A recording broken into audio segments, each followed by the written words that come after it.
السلام عليكم حبيباتي ومرحبا بكم في فيديو جديد. فرحانة بزاف نكون معكم اليوم نحكيو على موضوع بسيط في ظاهره ولكن عميق بتأثيره.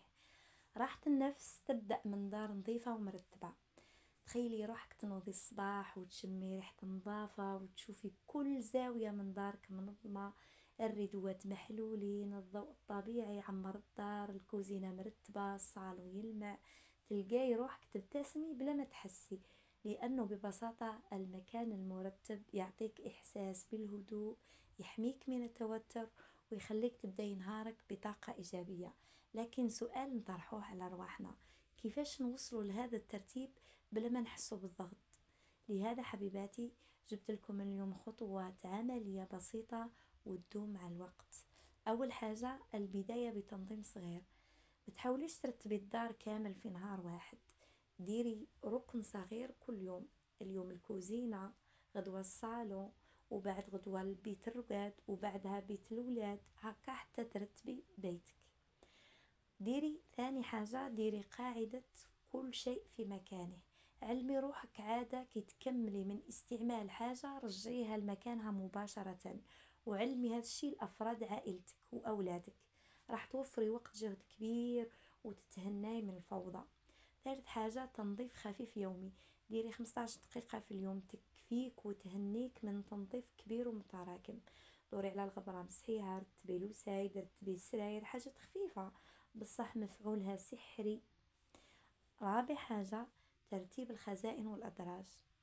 مرة في الأسبوع خصي وقت صغير ترتبي فيه خزانتك، تتخلصي فيه من الحوايج اللي ما تحتاجيهمش. مثلا إذا شفتي القش تاعك ما استعملتيش، عندك مدة كبيرة ما استعملتيش ومازال جديد، أعطيه للناس المحتاجة، صدقيه. وإذا شتي بلي تقطع وخلاص ما عدتيش تحتاجيه طيشيه. خامس حاجة تزيين البيت بلمسات شخصية. حطي ورد طبيعي ولا شمعة معطرة ولا كادر فيه دعاء تحبيه. لمسات صغيرة راح تزرع الفرح في قلبك وقلب عائلتك. سادس حاجة اعتماد أسلوب حياة بسيطة. ما تكثريش من الديكورات والكماليات اللي ما عندهاش معنى. كل مرة تشتري وتكدسي، خلي حياتك بسيطة ومنظمة، لأنه ببساطة البساطة هي سر كبير من أسرار السعادة في الدار. سابع حاجة الكتابة والتنظيم. خلي دايما عندك دفتر صغير تكتبي فيه مهامك اليومية والأسبوعية. كل ما تكتبي وتخطي كل ما تخفي من العشوائية وتزيد سيطرتك على يومك، وانتي تولي تتحكمي في يومك ويكون على بالك وش راح تديري في هذاك النهار. ثامن حاجة تقسيم المهام العائلية.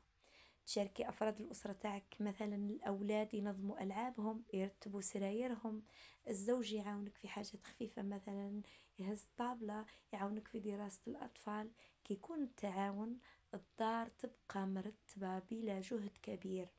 وفي الأخير حبيباتي البيت المرتب ماشي فقط زينة للعين، هو راحة للقلب والعقل، هو ملاذ، هو عالم صغير نهربوله من ضغط الحياة.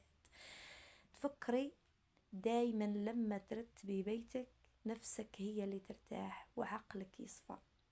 إذا عجبكم الفيديو ديروا لي جيم واشتركوا في القناة، ورب يرزقنا جميعا بيوت دافئة وقلوب هانية وأيام مريحة. نلتقي بإذن الله في فيديو جديد وأفكار جديدة. سلام من القلب.